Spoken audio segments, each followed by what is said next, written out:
ബിജെപിയിൽ ആഭ്യന്തര സംഘർഷങ്ങൾക്ക് തിരികൊളുത്തി കെജ്രിവാൾ. ബിജെപി ഭരണഘടനയനുസരിച്ച് 75 വയസ്സ് കഴിഞ്ഞാൽ മോദി അധികാരമൊഴിയുമെന്ന് കെജ്രിവാൾ. അമിത്ഷായെ പ്രധാനമന്ത്രിയാക്കാനാണ് മോദി വോട്ട് പിടിക്കുന്നതെന്നും കെജ്രിവാൾ ആരോപിച്ചു. എന്നാൽ 75 കഴിഞ്ഞാലും പ്രധാനമന്ത്രി സ്ഥാനത്ത് മോദി തുടരുമെന്നായിരുന്നു അമിത്ഷായുടെ പ്രതികരണം. ദില്ലി മുഖ്യമന്ത്രി അരവിന്ദ് കെജ്രിവാൾ മോദിക്കെതിരെ ആഞ്ഞടിച്ചതിന് പിന്നാലെയാണ് അമിത്ഷാ തന്നെ കെജ്രിവാളിനെതിരെ രംഗത്തെത്തിയത്.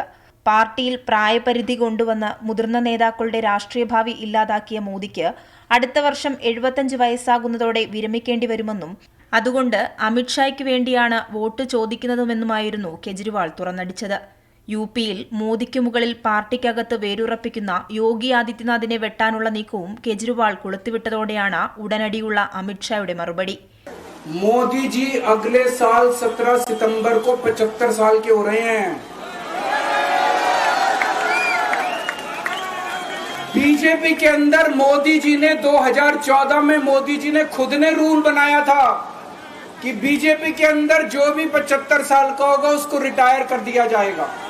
75 വയസ്സിൽ മോദി ഒഴിയില്ലെന്നും കാലാവധി കഴിഞ്ഞാലും മോദി തന്നെ തുടരുമെന്നാണ് അമിത്ഷായുടെ മറുപടി.